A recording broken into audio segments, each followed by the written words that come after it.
Hi, HR Nation, it's Chris Rainey. Welcome to HR Leaders, the show where we interview today's most successful and innovative HR practitioners 5 days a week.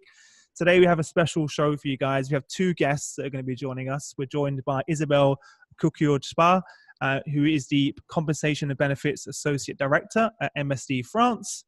And we're also joined by Rosalie Riss, Senior Account Manager at Benify.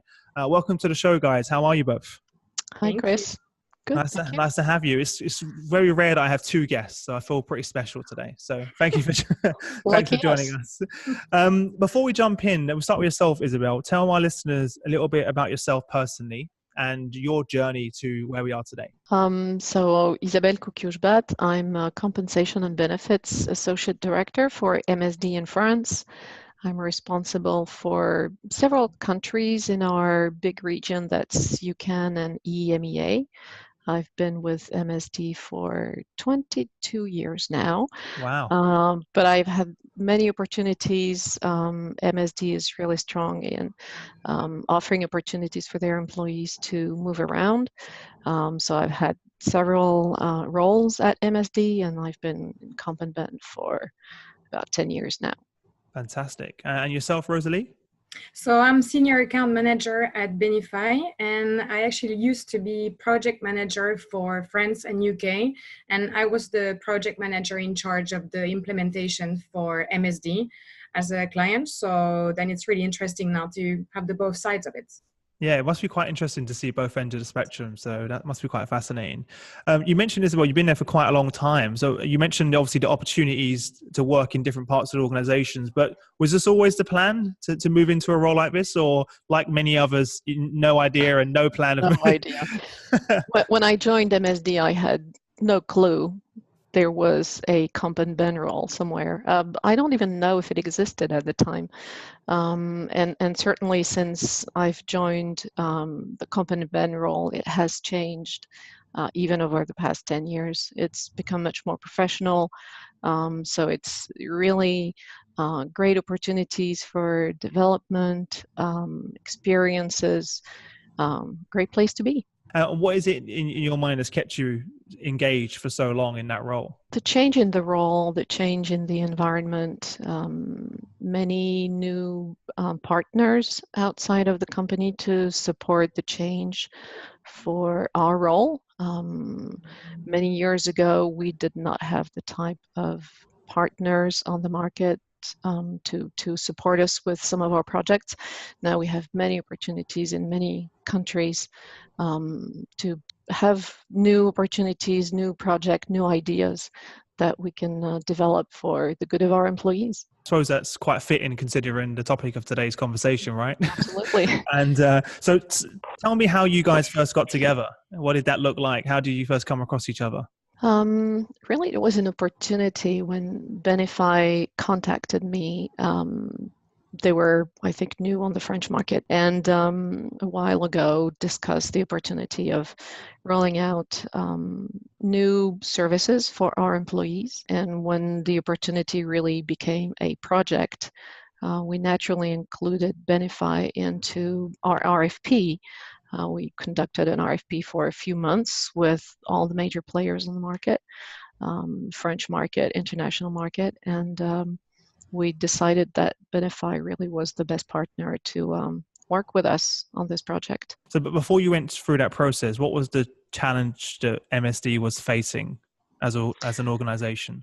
So as I mentioned, the world of Comp and Ben is changing, and it's more and more important as a company to want to make a difference for the outside world, how we want to be perceived by candidates who would be willing to join us.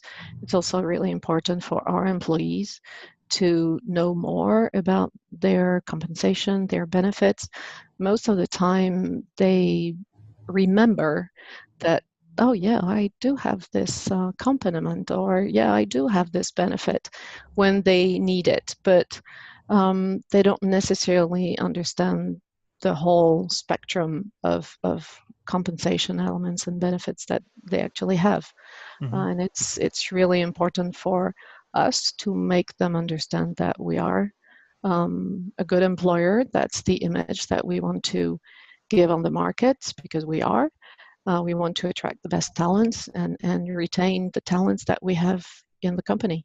And what did you have in place beforehand? Nothing. Okay. We had, we had communications from time to time to employees, of course, when we had benefits enrollments. We would, of course, communicate to our employees, but it was, at specific occasion. So what we wanted to be able to propose to our employees is really give them a permanent view of everything that they can benefit from, and also make it alive. It's not static. It's their benefits. They have to understand that at any point in time they can benefit from this advantage or this other advantage, and it's really important to create occasions when we can remind them, hey, by the way, you do have this, you do have that. So they need to understand that it's there for them, not only on specific occasions, but all the time. Fantastic. And for yourself, Rosalie, when you work with someone like Isabel, what's some of the most common questions that you get asked? So at the time when we worked on project, it's a little bit how long it's going to take and the kind of resources that normally the question, right? How long is it going to take? How long, and then how many hours do they need to spend on a weekly basis towards this project? But it's also what you want to achieve as a team. What's the end goal? Because it's easy to implement something, but it doesn't mean you're going to necessarily achieve the goal that you were striving for. And when it came to MSD, we had thanks to the tender, and they already have worked quite much on the requirements that they had for the partner that they wanted to find. So it was easier to respond to that and to say that this is where you want to get. So this is how we're going to help you to get there. So in that sense, it made the process much easier than when we meet a client that's just a little bit interested into improving everything. They had very clear goals and what kind of success they were hoping for. Yeah, I think that's very important. I'm glad you mentioned that, because I see so many organizations that are rolling out these new platforms, and they're trying to focus on everything as opposed to having a clear focus and Exactly. based around a business challenge, and that's the core focus, as opposed to trying to do everything at once. And Yes. it never works, right? Yes, exactly. It definitely never works. Get that first win, right? And then continue from there. So yes, it makes sense. Well, back to the tendering process then, Isabel. Obviously there's so many different companies out there. Why Benify? I think in our previous conversation you mentioned sort of 5 or 6 different companies that you were looking at. Why did you end up going with Benify? The product that they presented to us was really appealing. It looked good. It looked easy for our employees to use. It looked like it was really modern technology. And also, I think that what we understood from the requirements on our end in order to implement the project was something that we could handle. There were other contenders in the RFP. It looked like the resources needed on our side of the project would be much bigger. The project team was quite restricted. Obviously, I have my responsibilities as Comp and Ben manager, and I also needed to dedicate my time to that. So really, it couldn't be 100% of my time, nor for the rest of the project team. And we felt that working with Benify, it would be something that we could cope with in terms of time, in terms of people who had to be involved, and also in terms of budget. It's a very interesting point you mentioned there about, a lot of people just think about cost a lot of the time and the features, but they don't speak as much as what you just mentioned about your personal time and the team's time and the resources that it takes to implement that. I think I've made personal mistakes in my own organization. We've just implemented our own LMS, for example, and I didn't look at that. I looked at the cost, I looked at the features, but what I didn't work into my equation is how long it's actually going to take for us to implement, and the time that it would take away from myself and the rest of the team from other work. So that's a very important point. Yeah, and we had a clear objective when we started on the project that we wanted to launch early September. We started back in February last year, and we knew from the beginning that our objective was to launch early September. So whatever it took, we had to make it. What are some of the common challenges, Rosalie, that organizations face when in terms of the implementation? Because that's always a question that you get asked straight away, right? How long is it going to take? What's it going to look like? What are some of the common challenges that you guys face in order to meet the expectations of the companies that you work with? Definitely, we work on metrics of risk at the really beginning of the project. So once the contract is signed, then we have a startup meeting and we have everyone that will be involved into this project to set up the basis and then understand where they want to go and what it will take. So we think about the risk, and one that we spotted right away was obviously the summer vacation, because the goal was to be done basically in June for this project, because we knew that July and August wouldn't be really effective when it comes to resources and trying to get approval. But the fact is also that when it comes to a project, even though you think you're done with everything in June, it will come more things. And the more time you spend looking at the portal, the functionalities, you come up with new ideas, new suggestions. So there's always things that need to be happening. One question that comes very much into this kind of project is resources, but it's also who has the power to take decision, because it's okay that you have a substitute when you go on vacation, but can she or he take a decision, or does this person have to wait that you're back to move on? Because we obviously have our team and we have back offices support functionalities, and they also have on MSD's side. So you need to agree of who can do what and whether or not we can move on before we get an approval. So that was one of the main kind of risk. And also we had the time constrained with the September launch, because we always obviously define a launch date, and it can be, often it's a little bit flex, 1 or 2 weeks, because there might be some adjustment to make. There's always something, right? There's always exactly something. Yeah. Otherwise, it's not a normal project if it's like perfectly on time, like you planned for. Something you're like, this is strange. What's going on here? This never happens. But we could hold it. I mean, we had a couple of summer vacation where we sent a couple of emails and took some meetings, but we made it through. Fantastic. I think a lot of it, would you agree, is about managing expectations as well? Yes. I think that's something that I try to do a lot now. Just make sure you manage expectations, because things do come up. It's never going to be exactly how you think it's going to be. As you mentioned, there could be someone away who then slows down the decision-making process. There could be a technical question that needs to be answered with someone internally about the integration of the solution, etc. I'm sure there's a million questions that it's hard to foresee, right, when you first go in. So for other listeners that are thinking about using a service like Benify, what are some of the questions that you ask to make sure they were the right fit? Is the project going to be adjustable to the different legal entities that we have in France? Also, from the beginning, our plan was to make this service available to our colleagues in other countries.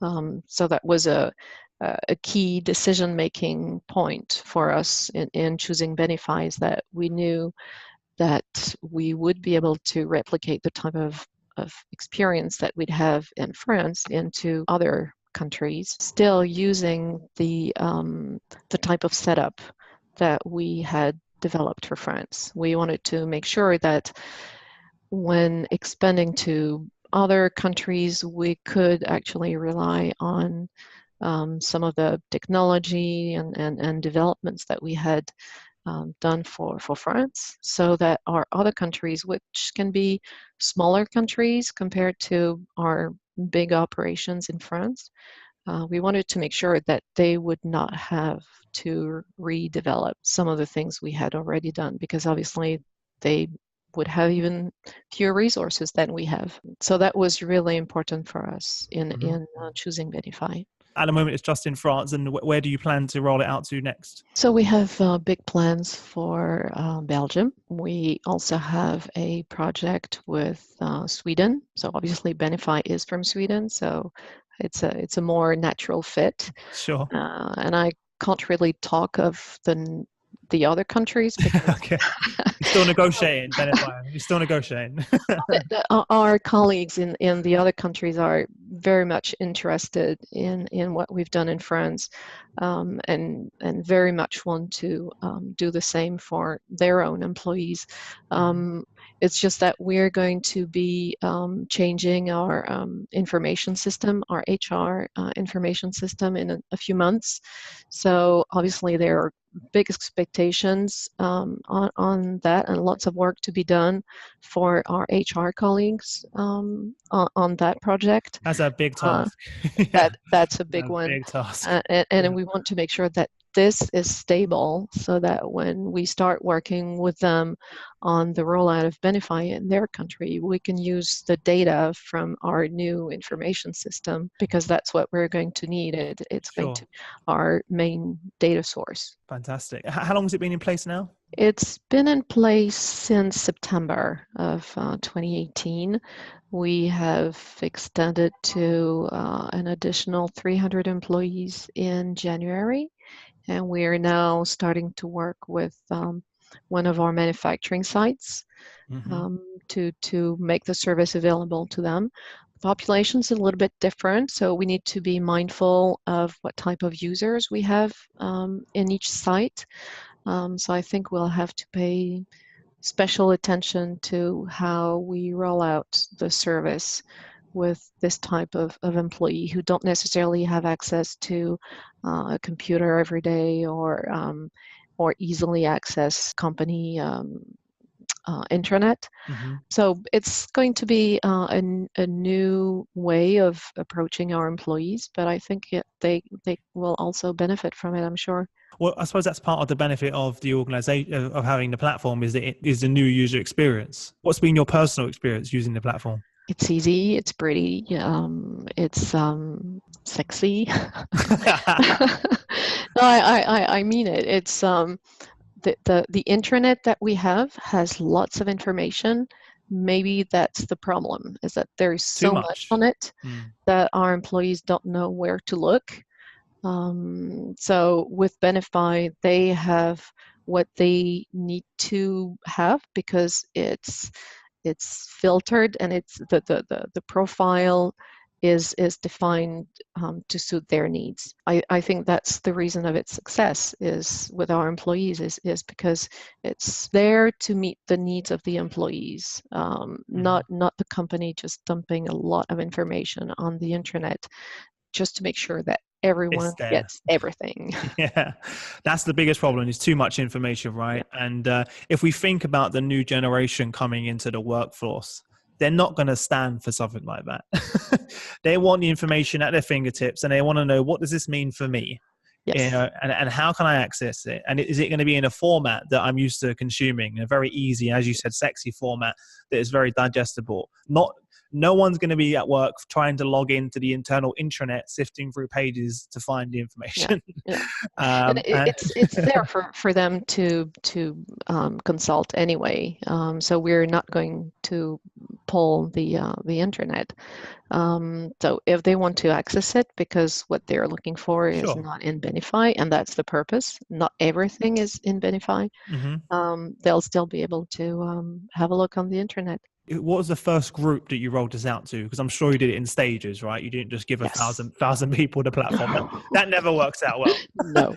So who were the first sort of batch of people that you rolled it out to, and what did that look like? What was the reaction? So Rosalie mentioned that during our RFP process, we had a fairly complete project that we had defined, and we had actually worked with a group of employees to help us identify what they needed, what they wanted the portal to look like, what they wanted their total reward statement to look like. So we used that team to be a pilot group. So once within the HR team, we had tested that we did have access, and the tool was displaying the proper information for each of us. We then opened it to the pilot team. They had different profiles, young people, older people, salespeople, head office people. So we wanted to make sure that every type of profile actually found what they were looking for in the tool. And we adjusted. Rosalie mentioned that the summer was not the best time to Everyone's away and then we run out. Yeah. So we did open the service to them. I think it was sometime in June, and we let them use the tool throughout the summer, and we made a few adjustments during those 2-3 months until we rolled out and opened to employees. What was the most common feedback that you got? Oh, it's easy, it's great, looks nice. Now I have it on my iPhone or my iPad. Oh, wow, this contact is there. Oh, yeah, I can access this. Oh, I didn't know we had this. Yeah. Which was the intent. The intent was make the information available to them easily. And some employees had forgotten we had some benefits that they rediscovered. Yeah. It's funny how that happens. Even in previous companies that I've worked in, I had no idea there were certain benefits that I had, like insurance, healthcare insurance, right? So, oh, you've been here for 2 years now, you qualify for this level of insurance, for example, right? Because the longer you stay with an organization. I had no idea in my previous company that I had that. And unless I would have inquired, I would never have known. Right. What was the biggest surprise to people that they said they didn't know that existed? What was the main one? Profit sharing and company matching. So when employees invest in our savings plan, they get some level of company matching. And that's some a huge of them, one. Yeah. That's a very important one. Yeah. But believe it or not, some of our employees forget about that. And at the end of each year, we send notifications to them telling them, hey, you haven't benefited from this advantage. You still have a few months available. So now what we can do with Benify is when the user actually activates notification, we can use that as a communication tool. Like for the flu vaccination, we had a campaign with a picture on the portal reminding employees that it was the time to get their flu shots. Or in France in November is a month without tobacco. So it's 1 month that the government actually dedicates to non-smoking, to stop smoking. So big campaigns. And what we did was use that opportunity to remind employees that we also had benefits around supporting them to stop smoking. So it reinforces the communication to the employee. It makes it much more personal. And also, as I said, in the format that they're going to consume, right? It's on their phone, it's on a notification, Exactly. They're going to see it. It's not lost somewhere in an email or in a system somewhere.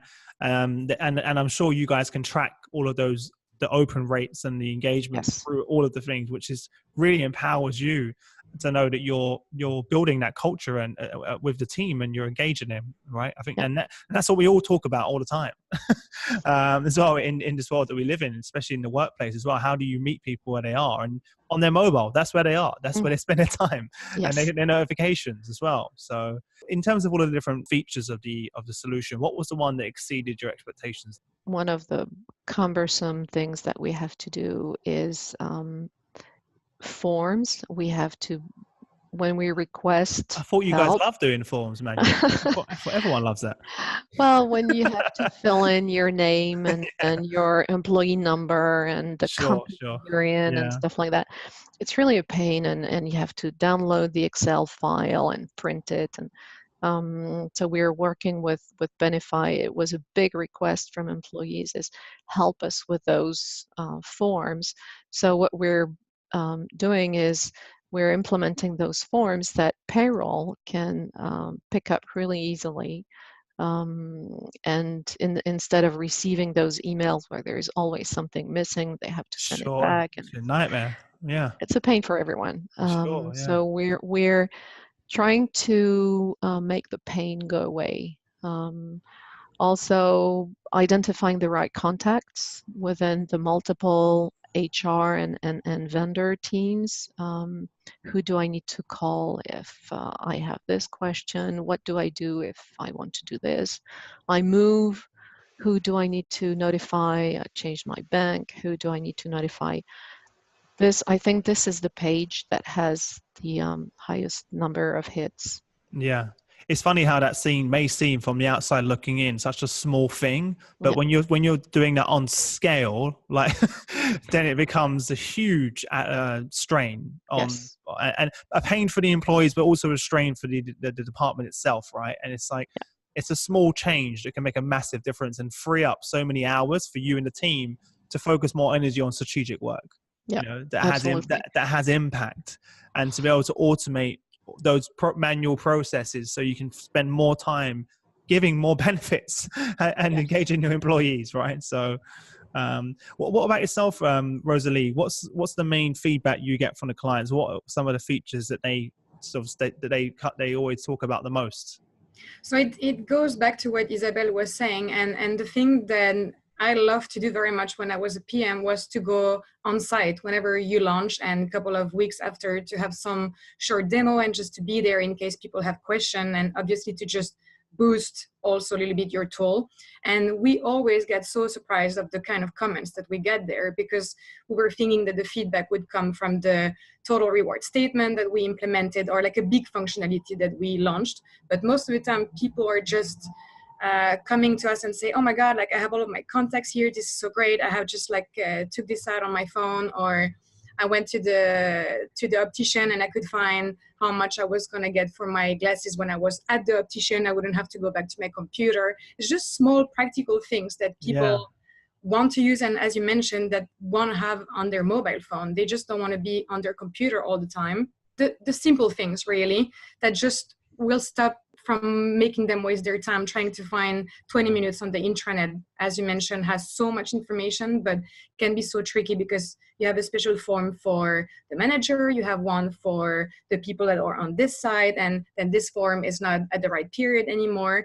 They just get lost because we have so many benefits in France, and you have to educate people so much that they just kind of give up. And when you make it simple and personalized, then they start paying attention again. Before we wrap up, guys, Isabel, for other people listening out there, what advice would you give to them when they're looking at a new solution and to build and to invest in a platform like this? Do it.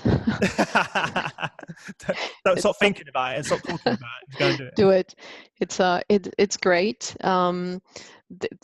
It's definitely a great way for the company to provide the type of service that we are providing our clients, and that really helps embark the employee on the company strategy. It's not just something that the employee talks to his client about. He's also living it for himself. And I think that's one of the great benefits of implementing this type of project, is actually make your employee part of your strategy through himself, not just through what he delivers to our clients. And what impact has it had on you personally? Because I'm sure you've gone through a lot to get this pushed through, right? And no one talks about that part. the conversations you have to have internally, the stakeholders that need to be engaged. What does it mean for you, and how does it make you feel now that you have this in place? It's great. The type of feedback that we have is great. We expected to have good feedback, but I think that it went beyond our expectations. And the fact that our colleagues in other countries are also interested is great, because again, from the beginning, our intent was to make this available to other countries, not just work for ourselves. So if and when we do get some employees with this service in other countries, I think we'll have closed the loop. Fine. You're going to be in high demand then, Rosalie. Awesome. It's amazing. It's amazing. Great. Rosalie, for everyone listening, before we wrap up, where can our listeners learn more about the work you do and get in contact with you guys? So they can obviously look at our website on benify.com, and then for France, benify.fr. And they can always contact us. There are phone numbers, emails on LinkedIn as well. So anything for the website, they can request a demo as well. So we will be glad to make them a demo of the tool. Fantastic. Well, guys, for everyone listening, as always, you can head over to hrleaders.com. You'll find the show notes from the episode. Everything we've been talking about will be linked there. There'll be a link to Benify's website there as well. And for yourself, Isabel, if our members have any questions, what's the best way for them to reach out to you? LinkedIn is good. Yep. Fantastic. You're going to probably regret saying that now, because you're going to get a lot of LinkedIn messages. So don't blame me in advance. All right. Sure. And same for yourself, Rosalie. No, I will be happy to get my inbox full. Fantastic. Well, look, thank you again. I really appreciate you both taking the time out to share your journey and your partnership with our listeners. And that's really what this is about. And I think it's fantastic to hear both perspectives of the journey you've taken together. And congratulations to both of you, and congratulations to Isabel for creating such a great platform for your employees as well. And for everyone listening, make sure you go and check them out. And apart from that, I wish you all the best until we speak again. Okay. Thank you, Chris. Thank you so much. Thank you.